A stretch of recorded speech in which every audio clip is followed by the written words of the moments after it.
আসসালামু আলাইকুম। Advanced learning একাডেমির পক্ষ থেকে সবাইকে জানাই আন্তরিক শুভেচ্ছা ও অভিনন্দন। সুপ্রিয় অষ্টম শ্রেণীর শিক্ষার্থীরা, আজ সমাধান করব তোমাদের গণিত বইয়ের অনুশীলনী ৬.২ অর্থাৎ সরল সহসমীকরণ। এই অধ্যায়ের অঙ্ক নং ১ থেকে ৪। এটি দেওয়া আছে তোমাদের ২০২৬ সালের গণিত বইয়ের পৃষ্ঠা ১১২, অনুশীলনী ৬.২। আজ আমরা এই ১ থেকে ৪ পর্যন্ত অঙ্কগুলো সমাধান করব। শুরুতেই ১ নং প্রশ্ন, নিচের কোনটি সরল রেখার সমীকরণ নির্দেশ করে না? নিচের কোনটি সরল রেখার সমীকরণ নির্দেশ করে না? দেখো এখানে মোট 4টি অপশন দেওয়া আছে। এখানে দেওয়া আছে হলো 3x - 3y = 0, x + y = 5। গ নঙে দেখো দেওয়া আছে x = 1/y, আর ঘ নঙে দেওয়া আছে 4x + 5y = 9। এখন এখান থেকে আমরা বের করব কোনটি সরল রেখার সমীকরণ নির্দেশ করে না।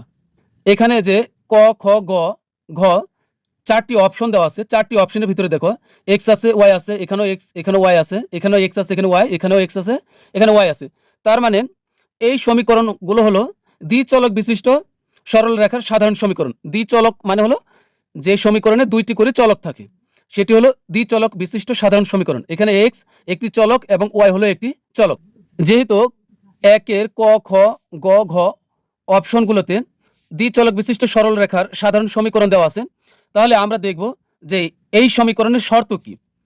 আমরা জানি দ্বিচলক বিশিষ্ট সরল রেখার সাধারণ সমীকরণ হলো ax + by + c = 0, যেখানে x এবং y এর সর্বোচ্চ ঘাত বা পাওয়ার হবে 1। দেখো এখানে x এর ঘাত হলো 1, y এর ঘাত হলো 1, কারণ কোনো পাওয়ার না থাকলে আমরা ধরে নিব এখানে x আর y এর উপরে পাওয়ার কিন্তু 1 আছে, এটা আমরা সবাই জানি। আরেকটি ব্যাপার হলো এখানে x আর y এই দুটি চলকের কেউ কখনো ভগ্নাংশের হরে অবস্থান করতে পারবে না। আমরা জানি উপরে থাকে হলো লব আর নিচে থাকে হলো হর।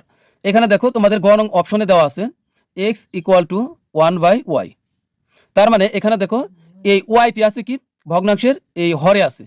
তার মানে আমাদের গ নং অপশনটিতে যা দেওয়া আছে, যে সমীকরণটি দেওয়া আছে, এটি দ্বিচলক বিশিষ্ট সরল রেখার সাধারণ সমীকরণের শর্ত মেনে চলে না। তাহলে এই গ নং হবে সঠিক উত্তর।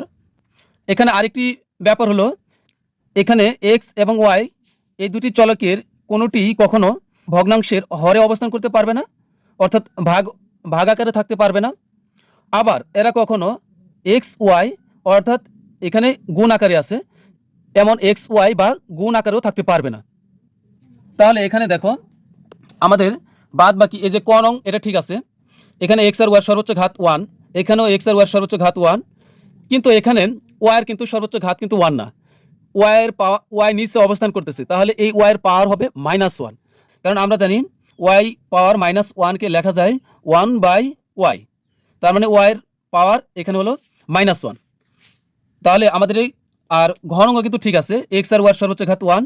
আবার এরা কি x আর y এর ভিতরে কেউ কিন্তু এখানে ভাগ আকারে বা ভগ্নাংশ আকারে নাই, আবার এরা x y বা গুণ আকারেও নাই। তাহলে এই গ নং হবে সঠিক উত্তর। এটি হলো সরল রেখার সমীকরণ নির্দেশ করে না, অর্থাৎ এই x = 1/y এটি সরল রেখার সমীকরণের যে শর্ত, এটি এই শর্ত মেনে চলে না। তাহলে আমাদের সঠিক উত্তর হবে গ নং। এরপর দেখো 2 নং, x - 2y = 8 ও 3x - 2y = 4 সমীকরণ জোটের x এর মান কত? অর্থাৎ এখানে একটি সমীকরণ দেওয়া আছে, আবার এখানে একটি সমীকরণ দেওয়া আছে। আমাদেরকে বলছে যে সমীকরণ জোটের x এর মান কত। এখানে শুধুমাত্র আমাদেরকে x এর মান বের করতে হবে। এবার আমরা 2 নং সমাধান করব এবং x এর মান বের করব। এজন্য আমরা x - 2y = 8 এটা লিখব 1 নং সমীকরণ। x - 2y = হচ্ছে 8, এটিকে আমরা দিলাম 1 নং সমীকরণ। আর আরেকটি আছে হলো 3x - 2y = 4, 3x - 2y হলো 4, তো এটাকে আমরা দিব 2 নং সমীকরণ। এখানে দেখো 2y আর 2y মিল আছে, তো এটা আর এটা কিন্তু আমরা আউট করে দিতে পারবো। তবে এটার একটি শর্ত আছে, দুইটার ভিতরে এখানে -2y এখানে -2y, এই দুইটার ভিতরে যে কোনো একটিকে অবশ্যই আমাদেরকে প্লাসে রূপান্তর করতে হবে, অর্থাৎ +2y বানাইতে হবে যে কোনো একটাকে। তাহলে আমরা জানি গণিতের নিয়মে একই জিনিস একটা প্লাসের আর একটি মাইনাসের হলে সমানের সমান হলে কাটা যায়। তাহলে এখানে আমরা লিখব যে 1 নং সমীকরণ হতে 1 নং ও 2 নং সমীকরণ বিয়োগ করে পাই 1 নং ও 2 নং সমীকরণ বিয়োগ করে পাই। আমরা ষষ্ঠ শ্রেণীতে করেছি বিয়োগ করলে চিহ্ন পরিবর্তন হয়। তাহলে 1 নং ও 2 নং সমীকরণ বিয়োগ করে পাই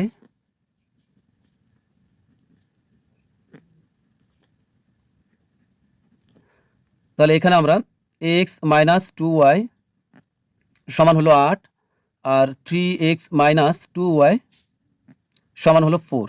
তো এখানে আমরা বিয়োগ করলে কিন্তু অবশ্যই চিহ্ন পরিবর্তন করব। এটা প্লাস 3x, কোনো চিহ্ন না মানে এটা প্লাস 3x, তাহলে এখানে হবে মাইনাস 3x, এটা মাইনাস হয়ে গেল প্লাস, বিপরীত চিহ্ন হবে, এটা প্লাস 4 হয়ে যাবে -4। তো এখন দেখো এই 8 থেকে 4 বিয়োগ করব, কারণ এই মাইনাসটা বর্তমানে 4 এর। 8 থেকে 4 বিয়োগ করলে হবে 4, আর এটা -2y, এটা হলো +2y, তা এটা আর এটা কিন্তু কাটা, আর এটা হচ্ছে -3x আর এটা হলো +6। তাহলে দুই ধরনের চিহ্ন হলে কমে যাবে। কমাবো কিভাবে? বড়টা থেকে ছোটটা বিয়োগ করব। এখন বড়টা নিচেও থাকতে পারে উপরেও থাকতে পারে, এটা কোনো সমস্যা নেই। তো এই 3x হলো বড়, 3x থেকে একটা x বিয়োগ করলে হবে 2x, কারণ x হলো প্লাস চিহ্ন। এখন দুইটার ভিতরে বড় কে? বড় হলো 3x, তাহলে 3x এর যে চিহ্ন মাইনাস, আমরা এখানে মাইনাস দিব। আমরা যদি এখানে x রেখে দিই তাহলে আছে 4, আর এই পাশের -2 আমরা নিচে পাঠিয়ে দিলাম।